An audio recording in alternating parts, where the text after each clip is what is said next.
Bienvenidos to Merendiando. Our guest today is Dainty Smith. Dainty Smith is a Toronto-based actor, burlesque performer, playwright, producer, and speaker. She's the founder of Les Femme Fatales, the first burlesque troupe for women of color in Canada. She's also the co-creator of the Body Love program and the upcoming PUSH.PULL project. In this interview, we talked about what burlesque means to her, how there are many ways of being sexy, her passion for telling the stories of complicated women, and the power of tenderness. Let's get into the conversation. Thank you both so much for having me. We're so excited. I love, because you do so many things. Like, we literally just read the first line of your bio, and it's like actor, burlesque performers, playwright, producer, speaker. How did that all started? Like, what was, when you were a kid, what was the creative inspirations behind Dainty Smith? I would say the best way to answer that is that I have always been obsessed with stories and storytelling. And so I think it was a natural transition for me because I grew up in the church. My father is a pastor, and I used to see my father preaching at the podium, very, very seriously, hellfire and brimstone. Oh, shoot. And, my family, we're Jamaican, we're Caribbean. And so I think that storytelling is naturally in our blood and in our spirit. And so for me, I think it's the thing that, one of the few things that's always made sense. And so I've really just been spending my life finding ways to tell stories in as many different ways as possible. I grew up in a very small sort of working class, neighborhood and environment, and that was predominantly white. And I knew that I wanted to be a storyteller and an artist, and that would mean a bigger pond to swim in. So I knew I would have to go to Toronto and either stay there or go somewhere else. Totally. And one of the main things that you do here, one of the main crafts, is burlesque. So for our listeners out there who maybe aren't familiar with burlesque, what is burlesque to you? Oh, I love that. What is burlesque to me? Yeah. I have always seen burlesque as political and radical and sensual, feminine, feminist, and defiant and unruly. That's always been my understanding of what the art form of burlesque is. And I think if you look back on it, it's been around since the 16th or 17th century. It's always been really something that goes against the grain, really. But for me, that's what burlesque is and has always been. How did you found burlesque? I found burlesque through Josephine Baker. She was my portal and my doorway into that world. And when I discovered Josephine Baker, it sort of gave me permission to be unruly and misbehaving, to be not a quote unquote good Black woman. Like, it allowed me to have a say and autonomy over my own sexuality. So discovering Josephine Baker really was a profound moment in my life. It really impacted who I was at that time and how the course of my life. It gave me permission to choose a life of my own. But yeah, I also just want to say, for me, burlesque it's dance. Just in case any of the listeners are listening, they're like, I still don't get it. What is it? Mm-hmm. You can consider burlesque to be the Pussycat Dolls, because when you say burlesque, people think, oh, it's the Pussycat Dolls, or they think it's that movie with Cher, or oh yes, yeah, they think it's that movie with Cher, or they imagine it's just very pretty girls on stage doing can and high kicks and wearing pasties, and that's it. And I think if someone hears burlesque and that's what comes to mind, that's okay. But it's not all that burlesque is. So that's what I would say. Burlesque is dance, it's movement, it's seduction, it's a heightened femininity, an intentional femininity on stage, but it's also storytelling, performance, and political and radical. Yeah, you definitely harness the political aspects of it in your Femme Fatale shows, which I really love. So the Femme Fatales, for people who don't know, is the first burlesque troupe for women of color in Canada. And Dainty is one of the founders? Is that I am the founder. The founder. Yes. And your shows are just so beautiful. They really mix narrative storytelling and dance and burlesque together. So how is your creation process for these shows? I think my creation process is I approach burlesque as a writer and as a storyteller. And I think because of that, then I'm always visioning a burlesque show and our burlesque shows to be something that's part burlesque, part theater, part even cinematic and a film, really. That's how I approach it. And so I'm really interested in giving these showgirls and showboys and show ponies a story to play with and to work with.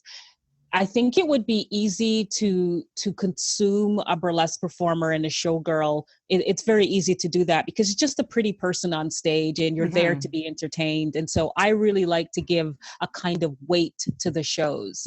And so that's what our audience over the course of the past decade have really gotten used to. I think people know when they come to one of our shows that they're coming to a full experience, and they are coming to a burlesque show, but they're also coming to a theater show. They're coming to something where there's an entire narrative. So all of our shows have themes. And then over the past few years, what I started doing was not only do the shows have a theme, but they appear in a trilogy. And so the audience gets used to this idea that they're coming for part one, then they come for part two, and they come for part three, and there's a full completion. And that's how I like to dream up and vision what's happening in the world, what's going on politically or culturally, or just what do I want to say? Or sometimes I'll check in with the troupe and ask, what are we thinking about these days? Or, do you have any thoughts or feelings about what's happening in the world? Or has your heart been broken recently? Or what's happening for all of us? And then I dream up and vision our shows. Like, it just makes me so nostalgic for like when I could go see them. When my sister lives in Texas right now. When she came to visit me, I took her to see one of your shows, like a Les Femme Fatales show. And it was her first experience ever watching burlesque. Oh, wow. And that for me was like, that's great. Because as you've been saying, like more people saying like burlesque, like that movie with Sharon, Christina Aguilera. And I was like, no, this is going to be your first experience. It's going to be like the best experience. And she was like blown away. But I think because it happened to me too, is like we also grew up really Catholic and in Mexico. And I think seeing people like claiming their bodies of like, we can be sexy and beautiful and also tell you a message. It's like so empowering. Like the whole act for me, since I discovered burlesque when I moved here, I was like, I want to cheer for you. I want to be you. I want to learn from you. Like it's such an experience. Yeah, I appreciate that. We've had people come to our shows that burst into tears, people that cry. People have called our shows going to church. They're like, I'm going to church. Yeah. I'm okay with that. I think that it's an intimate experience, actually, and it's okay for it to be intimate. It's okay for it to be intimate, both for the performer and for the audience member. We're in it together, and I think that's a beautiful thing. So I always appreciate when people are like, I wasn't expecting to feel like this at a cabaret show. That's not what I thought I was getting, but I'm so glad I did. I'm like, okay, good. It just means that we're connecting to each other. And I think that's important. And what I've seen in the Femme Fatale performances too, is that like your body can be exposed, but it's not just sexual. It complicates like intimacy for me in a way that I really love. Like it's also empowering. It's provocative in many different ways. It can be like titillating and exciting, but also like scary. And you can hold all those things at the same time and watch it. And someone can like lead you down this storytelling path of things being complicated, of dealing with big ideas. And then at the end of it, there's like a huge release and like everyone's screaming. It's so fun. Yeah. I've had people ask me, because over the years I started crafting the finales, and so the finales have started becoming really integral to the show, where we always do a kind of a theatrical finale, and there's always this spiritual, powerful thing. But it's because one of the things I realized, when you do something, you're hopefully learning how to get better at it. One of the things I realized is that I was asking people to be vulnerable with me, and I was leading people down a particular, down the rabbit hole, really. And they were trusting me with their emotions and their body, their length of time, because it's 2 hours. And so I realized that I needed to have a release at the end of the shows where the audience felt good, the performers felt good, that we had essentially conjured something, and that when we have the finale, we needed to release it back into the universe. And so that's become a huge part of the show as well. And you perform sometimes and also produce this, and that's so much responsibility. So for someone who maybe is a woman of color or a femme of color and is looking to produce their own project, do you have any advice for that person? I would say do it. and you have the entitlement of a straight white man. Just do it, and then you can fail anyway, or fail up, or fail better. But the only way you get good at anything is to actually just do it. And another thing I would say is something that we say when we teach our classes. I've been teaching body love with Raven Wings, who's a frequent collaborator of mine and an incredible artist in her own right. And when we taught our classes, one of the things that we always say is assume that you're great and then start from there. And it's such an interesting thing. Like, you can see this, like, sometimes when we say that to people and we say that to our participants, it's like the first time that person has ever been told something like that in their life, which I think is beautiful and a little bit sad, because we should all be told that far more than we are. Yeah. So I would say that to any Black woman or woman of color who's doing work and starting, you just have to start. None of it has to be perfect. You don't have to be an expert at it. You just have to start and have a kind of self-belief where you believe that you're good and that you're just going to get better. You believe that you're great and then you're just going to get better. And that's as good a place to start as any. It's so strange how that's so simple, but so powerful. Like, something about that feels so obvious, but hearing it from you is like, oh yeah, like, I don't know. It's good to be reminded of that. Every time you have doubts, just go back to this episode. I will. And listen to it. Talking about body love, how does this program came to be? So this program came to be because I am an intuitive person, and I'm a spiritually led person, or you could call it an overthinker, an overdreamer. I would say I'm probably all of those things. A slightly too serious woman. The seed of body love came from a dream. I had a dream about 5 years ago. Yes? Yes, I was in my old apartment, and all I remember from the dream is someone talking to me, and the voice in the dream, like, there was a whole swirl of things happening in the dream, and it was like chaos or whatever. And then there was this voice, and the voice said, "You should start a dance program." Are you serious? Is this real? It was like, you need to start a dance program and you should do it with Raven. And I woke up and I was like, that's a good idea. And I literally called, while the idea was fresh in my mind, I think I called her. I don't think I emailed her. I think I called her first. Like, I was like, oh my God, I just had this great idea. And I think she was on vacation or something. And I left this, like, rambling voice message. And I was like, I've had a dream. We need to do this. And she was like, what? And then I think I sent her text messages and emails, but essentially I got through to her saying, I've had an idea. I think we should do this thing. And then I'm just thankful that she trusted me to just say yes. She was like, you know what? I like it. Let's do it. And I think part of that is because Raven herself has always believed in breaking down the divides and the categories of what is fine art or what is good art. And she's always believed in access and opportunity being given to everyone. Raven is a classically trained ballet dancer and went to dance school. And I think she was always frustrated with, who gets to be in those rooms and who gets to be in those spaces. And so I think that it was just a perfect, one of those divine or things that happen in the universe where everything happens in alignment, because as soon as I came to her, she was like, this makes sense. This works for me in terms of the things that I believe in as well. So from there, we just went on and we got together and built it. And then we we approached the 519 and ran it through them for about 5 years. Yeah. Amazing. Okay, so for people, this is what the Body Love program is. It's a series of movement workshops centered on empowering community choices and building a deep sense of self and confidence. What has it been for you, Dainty, to run this I program? think I became a better teacher and a better burlesque performer, to be honest with you, by teaching for 5 years, by teaching the Body Love program with Raven.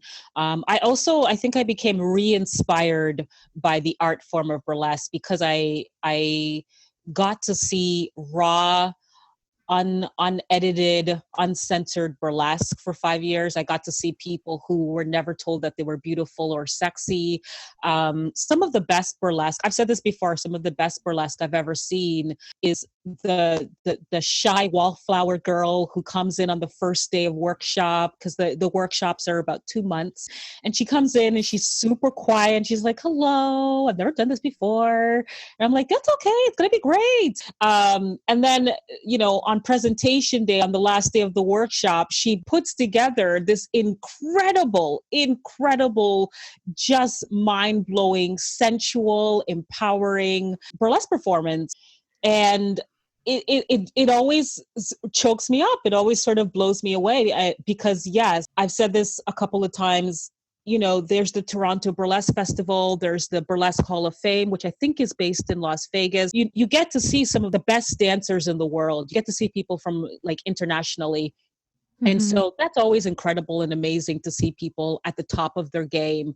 But in teaching Body Love, what I learned is that all anybody needs to be the best or to be great is to have someone say, you're allowed to be. And so when we started teaching that class, we realized that there's a lot of talented dancers who've just never been up on a stage before. I've seen very shy boys and shy girls and folks who identify in between. I've seen people who are like, oh, I've been doing it for a couple of years, but I want to get in touch with my craft. And so at any point in their journey, we've had beginners, we've had people who are pros, who take the class and they refine something within themselves. I think it's because we give people space to be vulnerable and to feel safe and to explore, and that there is no failing. You're not going to fail. You're an artist. You're already a great storyteller. You can just tell your story. And so it's been really beautiful to see people perform. I think it taught me a lot about giving someone permission to be great, giving someone permission to believe in themselves, giving someone permission to think that they're beautiful, to think that they're desirable or they're sexy, and not in comparison to, and that's always been important too, is that we have never expected our participants to be sexy in comparison to Beyonce or in comparison to Rihanna, both of whom are amazing women. But it's always been important that we instill or advise or suggest to folks that that person themselves, the person that's looking back at them in the mirror, is the most beautiful, the most sexy, the most smart, the most intelligent, the most incredible dancer, just as they are. That you don't need to, do 1,000 sit-ups and, have a particular body or shape or aesthetic, that your hair doesn't have to be blonde, or if your hair is blonde, it's beautiful. It's really about how do we encourage folks to embrace themselves and see themselves as the most sensual and the most sacred and the most beautiful. And that's been really lovely. And what do you think changes when people do embrace that idea? What happens is that people are allowed to blossom and they are allowed to bloom. That's what happens. It sounds almost cliched or a little bit silly, but it's like a butterfly, really. It's like someone coming out of their shell. Over the course of 2 months, you get to see someone embrace themselves, and it's a beautiful transformation. And really, it's just reminding people that they are already powerful, they are already sexy, they're already an artist. But in my experience, that's what it's been like to spend time and share space with folks and create with folks. Is I'm just there, and Raven is just there to say, you're already great, you're already beautiful. I keep hearing the word like sexy, sexy. And I remember for me, sexy was like, sexy is just this way. Yeah. And then I remember when I started watching burlesque shows, I'm like, sexy can be so funny. Sexy can be scary like horror Halloween. Sexy can be like sad. Because I always felt like I am confidence, but I never felt sexy. Because I think sometimes for me, they didn't go hand in hand. Yes. But watching more burlesque shows is like, sexy is like, you can be sexy in many ways. Absolutely. One of the biggest misconceptions about that art practice is sexy only has to look one way, and that one way has to be perfect. Perfect. It has to look a particular way, move a particular way, and there's no moving away from that. That's not true. It's never been true, actually. And another thing is I'm always trying to remind people that comedy is a huge part of burlesque. The root word of burlesque is burla, and it means a joke. So comedy has always been a huge part of burlesque. And I think because people are imagining a very sultry and sexy and serious sort of Jessica Rabbit's, femme fatale, which is also great, also wonderful. Yeah. But they don't realize that actually it's just whatever you say it is. It's just whatever you say it is. And something I always say when I teach workshops and teach them with Raven Wings or by myself is all a seduction is getting someone's attention. That is it. So you can decide what your version of seduction is. You can decide what your version of glamour is. You can decide what your version of sexy is, because it literally just has to mean that you are getting another person's attention. And so does that mean that you're serious? Does it mean that you're sad? Does it mean that you're dramatic? You know what I mean? It's literally any of those things. And that's one of the biggest hurdles, I suppose, is that really when I start classes or start conversations even with people, I definitely have to sort of break down that barrier, because most people picture that it has to look that one way, and that you can't be sexy or be interesting if you're not, anything else, or that can you be sexy and be funny at the same time? Is that allowed? But absolutely you can. Comedy is a huge part of seduction. And of the art form of burlesque, actually. The gear in Monica's eyes. It always has been.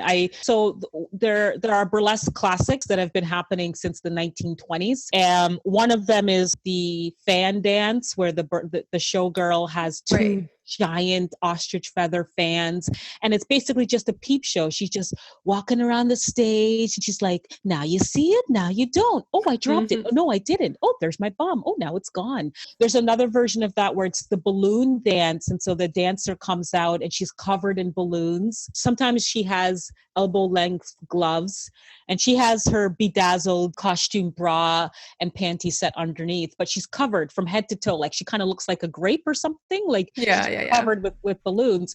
And then she sort of dances elegantly, or sometimes silly, because she's incorporating comedy into the performance across the stage. And then one by one, she pops the balloon one by one. And the audience is always like, oh no, because she's using the element of surprise. She's using comedy. She's using seduction.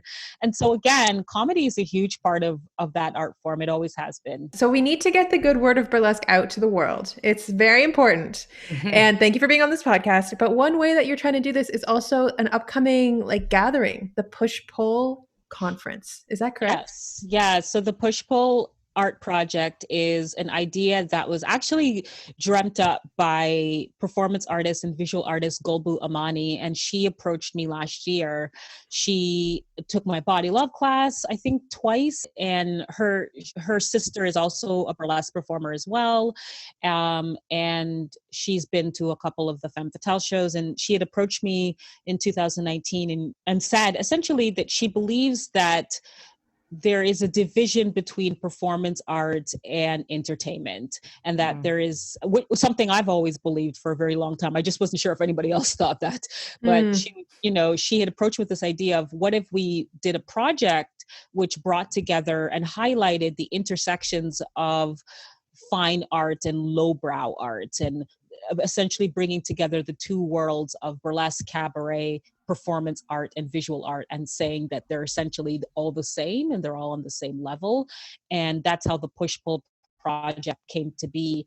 And we sort of use that title because it really references that tension between the two worlds and the two disciplines of pushing and pulling between what is real art or legitimate art and what isn't, who is allowed in certain spaces and who isn't. When performance art borrows or appropriates from entertainment, or when it borrows from burlesque, burlesque doesn't really get the credit that it deserves. And so we really wanted to put together this project to really show that intersection and that bridge, and also to bring together performance artists, visual artists, cabaret performers, strippers, sex workers, showgirls, people who have been creating on the edge and on the margins for years, people who have been in incredibly academics, highly intelligent in academic spaces, but bringing all these different people together to say that we're more or less all the same, and we're telling intersectional stories and creating intersectional art. It was also about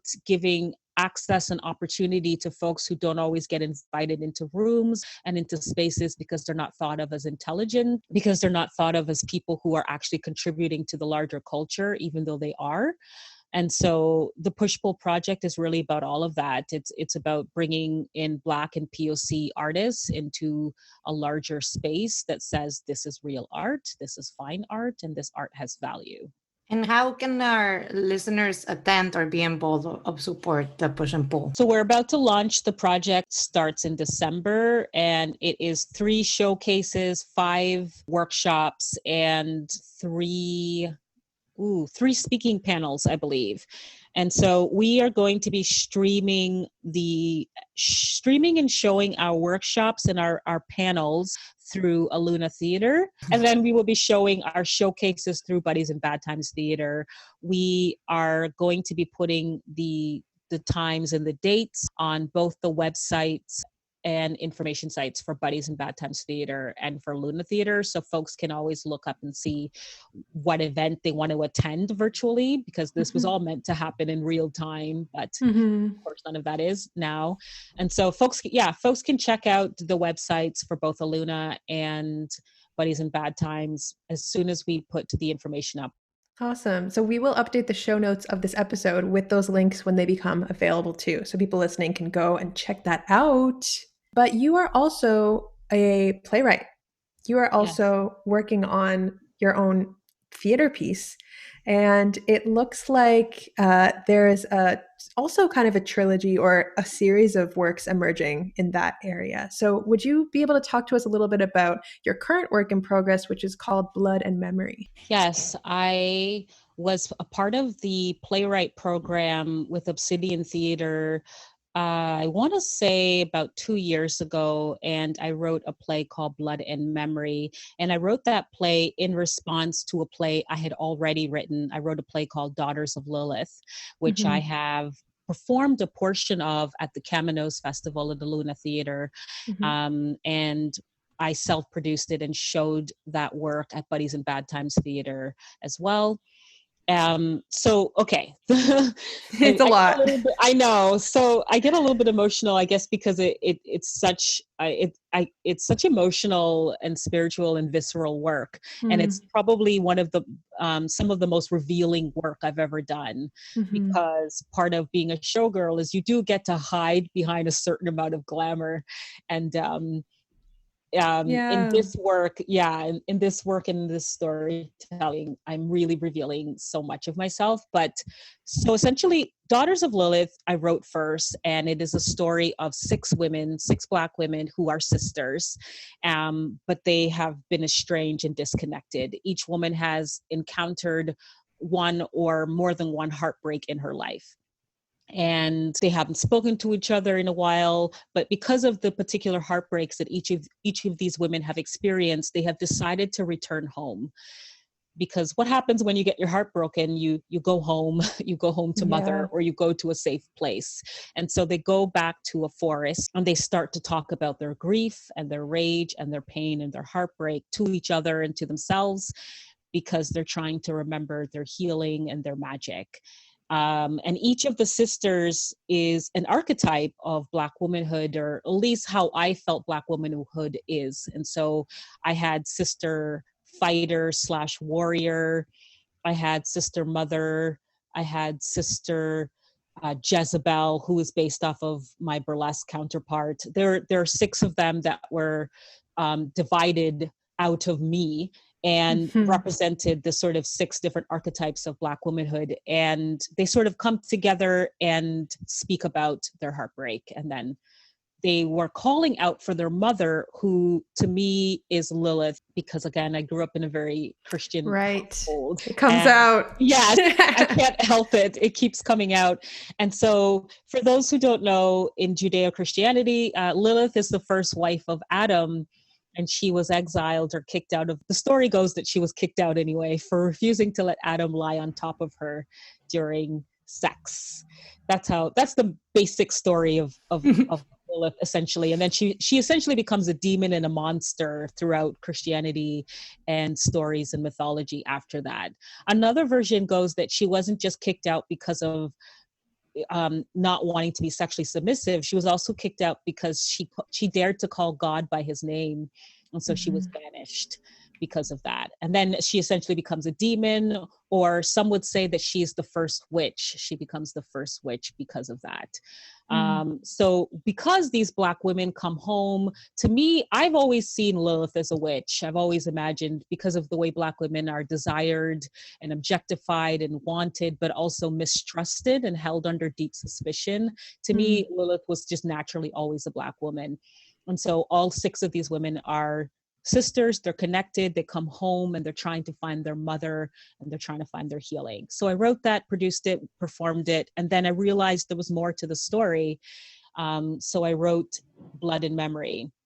And because I'm just a weird person, I guess, and I'm a Scorpio and all these different things, I have written, I realized halfway through this very long-winded project that I'm writing a trilogy, basically. And I realized that Blood and Memory is the prequel to Daughters of Lilith. So Blood and Memory is what happened before the sisters came back home to the forest with their heartbreak and their grief. And Blood and Memory is about Lilith in the Garden of Eden, and it's about Lilith and Eve having a conversation in the Garden of Eden. And it's about the moment before Eve bites a fruit, and it's a conversation between, I've always imagined that Eve was also a Black woman, so it's a conversation between 2 Black women, and why do they make the choices that they make? Why do they do the things that they do? And that's the simplest way to explain what Blood and Memory is. And so I've been writing that on and off for a couple of years now while doing other work and projects. I've been working with Obsidian Theater, which I'm so grateful and thankful for. And I'm going to be workshopping that with Obsidian in 2021. That's beautiful. And I feel like, Lilith, the story of Lilith is not as nearly as well known as Adam and Eve. Lots of people think it starts later. I'm really fascinated by difficult women and complicated women. I think probably anybody who knows me or even doesn't know me could see that based on the body of work that I have. Because I named my burlesque troupe Les Femme Fatales, and people have asked me, why would you name a burlesque troupe Femme Fatale, like of all the things? But based on the genre, when you watch film noir, the Femme Fatale is a difficult woman. She's a woman who weaponizes her femininity and her sexuality, and so she must be a bad woman. She couldn't possibly be a good woman, right? She's a woman who wears red lipstick, all of those things. And when you watch that particular genre and you watch that archetype, that character, the femme fatale, at the end of the film, she usually dies. The femme fatale character either dies or she repents, and it turns out she was never really a bad girl. She was always a good girl, and we had misunderstood. I named the troupe that for Black women and women of color to sort of reclaim that and take that term back and suggest that what if the femme fatale isn't bad or good? What if she's a combination of both? What if she doesn't die? What if she survives and thrives? What if she's just difficult and complicated, but she's not a bad woman? Or if she is difficult, what's so bad about that? So the same theme really runs throughout the plays that I write as a playwright. I'm interested in complicated women or maybe I'm just interested in allowing women to have their complicatedness, and not apologize for it. Maybe I'm really obsessed with that. I think I want space for women to be all of those things, to be strong, to be soft, to be sexual, to be prudish. I want space for women to be contradictory and complicated and layered, to be, a warrior in her life, but then also be really scared of spiders and all of these different things, because I think women are all of those things. I think womanhood is a complicated landscape that's full of nuance and complexity and beauty and pain and grief. And so I just want to create stories in whatever format that might be that allows for us to be vulnerable, particularly Black women and women of color and queer women, where we get to be sensitive, we get to be tender. I say tender all the time. And I had a friend say to me once, I have never met anyone who says tender. She would ask me, how are you feeling today? And I said, I'm feeling a little tender. She's like, what does that even mean? Who says tender? But I think a lot of people are tender, and particularly Black women and women of color. And so in my working life, in my personal life, I'm really interested in how do we create space for that? How do we create space for vulnerability, for tenderness, for softness, for sensitivity? How do we create space for hardness and difficultness and survivorship and thriving, healing, all of it? I just want to know what it would look like to be a whole woman. And the word tender really does imply survivorship too, to me, because when I hear it, it's like, I am holding a lot of sensation and I'm still showing up and I'm still being open to more. Absolutely. Yeah. The writer Sandra Cisneros, she wrote The House on Mango Street. I just like a lot of her stuff and I like her work. And there's a quote from her which I go back to sometimes, where she says, I just, if I am going to be a witch, then so be it. And I took to eating all the dark Black things to make me hard and strong. I'm not doing the quote justice, but she said that. I remember that part, and it really stuck with me. When I was a young woman, when I was a teenager, I read a book called, I think it's called Eva Luna or Ava Luna. It's by Isabel Allende, and she's an incredible writer as well. And that book has a profound impact on me. And there's a line in it where the young woman says, I stopped comparing myself to the great beauties of movies and magazines. I decided I was beautiful simply because I wanted to be. And I thought, oh my God, incredible. Clarissa Pinkola Estes, she wrote Women Who Run with the Wolves. I'm a huge fan of that book. Toni Morrison writes about complicated and interested and tender women all the time. And so I think that there have been women writers who have been writing about tender people for a long time, questioning women, willful women, unruly women. I'm a part of that tradition. I want to carry on that tradition. Yes.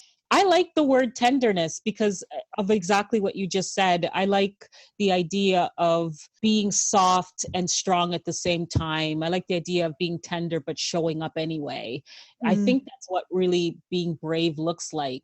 I think that it's a person who is tender but continues. It's a person who doesn't have all the answers, but they show up to work, they show up to life, they show up to resistance and revolutions, and they show up in their relationships that they have with themselves and with their partners and their lovers and their family and their friends. It's a person who's terrified of life, but they show up anyway. I think that is what tenderness is. And I think it's really beautiful. And I suppose I talk about tenderness so much because I just want to make sure that when we talk about tenderness or when we talk about softness or sweetness, or again, being sensitive, that the people who are tender and soft and sweet are Black women and women of color. because generally speaking, when you say particular words, I'm not the image that shows up. You know what I mean? And Black women and women of color are not the image that shows up when you say tender. And I think that we are. I feel really tender right now with this conversation. So before we wrap up, we have a question from our previous guest, Puerto Rican comedian and illustrator and astrologer, Mela Pavon. what is your sun sign and what traits do you share with it? Oh my goodness. You already mentioned this. You dropped Yes. it earlier, but Yeah, I'm a Scorpio, and I'm probably too scorpionic, I guess. I am very intense, deeply loyal, slightly too serious. You know, have a hard shell, but a very soft center. I would say I'm definitely the stereotypical qualities of a Scorpio for sure. okay, so you embrace that about yourself. I mean, like you accept those things. I accept those things. I probably could learn to be a more lighthearted for sure. I don't want to be like Heathcliff, you know, like just wandering the moors and just scowling and brooding and looking at my lover like very intensely, like, you know. So I think that's probably why I still like cartoons so much, because I'm like, okay, let's lighten up a little bit, but I'm also okay with being who I am, and I think I'm okay with being a Scorpio. Lots of people like forget that Scorpios are water signs, and Yes. you definitely probably already know this, but one of my favorite images when I think of a Scorpio is the sun being held deep underwater. Oh, that's so beautiful. So it boils. Yeah. And it's dark, but it lights it. Yeah. Yeah. Someone had posted, they were like, this is what Scorpios look like. And it was the ocean, but there was fire on top of it. Yeah, exactly. Like, yeah, I guess that's about right. Apparently Scorpios are one of the weirdest signs in terms of the water signs, because scorpions like live in the desert or very dry areas, but it's a water sign. So we're a contradiction in and of ourselves. But yeah, that's a good question. Okay. Well, this podcast is called Merendiando, which means snack time, basically. So, Dainty, what is a merienda or a snack that you've been enjoying lately and that you'd like to share with us? This snack could be like a food, but it could also be a song, a book, article, view from your window, whatever is bringing you joy. Oh, wow. That's such a beautiful, sumptuous question. I am someone who loves a good cup of coffee. I just, you know, I get such comfort from that. So I would say coffee. And then after my one morning cup of coffee, multiple cups of tea throughout the day. There's nothing that can't be solved by a good cup of tea or strong coffee. So that always gives me a daily dose of joy. Snuggling my cat, whether she wants to be snuggled or not. She's a little black cat and her name is Eartha Kitten. And then, this is so silly, but I love to get a giant bowl of trail mix, believe it or not. And then a giant cup of tea, and then just eat trail mix and drink tea, and then zone out on silly television. Nothing makes me feel better. It's just it makes me feel good, and I don't have to think about anything, but it's somehow nourishing my body and my spirit. It's so simple. And then every once in a while, to treat myself, I like to get some dark chocolate, sea salt dark chocolate. Oh, no. Those are my joyful, sensual things, and they make me feel really good. So that's how we recommend when you listen to this podcast. Get a gigantic bowl of trail mix and a cup of tea. That's trail mix is not very glamorous, but I love it. I love it. It's just, I love it too. It just makes me, it's very simple and it makes me feel really good. My brother makes fun of me for it all the time. He's like, what are you, a bird? Why are you doing this? Eat real food. But It is real food. It is real food. Thank you. Thank you for validating me.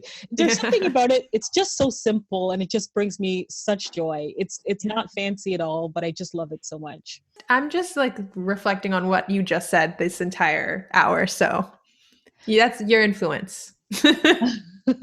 Thank you. I appreciate that. Yeah. I mean, I suppose I probably maybe care slightly too much about some of these topics, but they have always meant a lot to me. I think that I'm a little Black girl who grew up in a working class, mainly white neighborhood. Finding ways to find reflection and beauty and a sense of myself and my personhood has always been important to me. And I think it's become so integral to my work because I'm really hoping that I can help someone else find that sense of themselves too. It's so necessary. I think that this world is incredibly hard.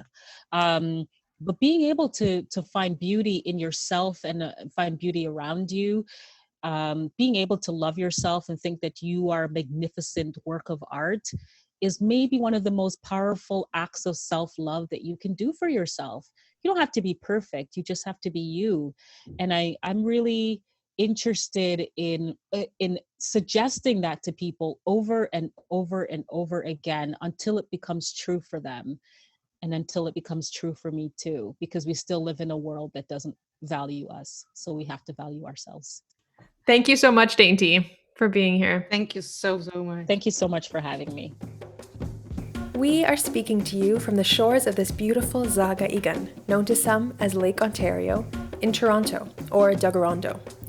This is the ancestral territory of the Haudenosaunee, or Longhouse Confederacy, the Anishinaabe Nation, the Wendat, and the Mississaugas of the Credit.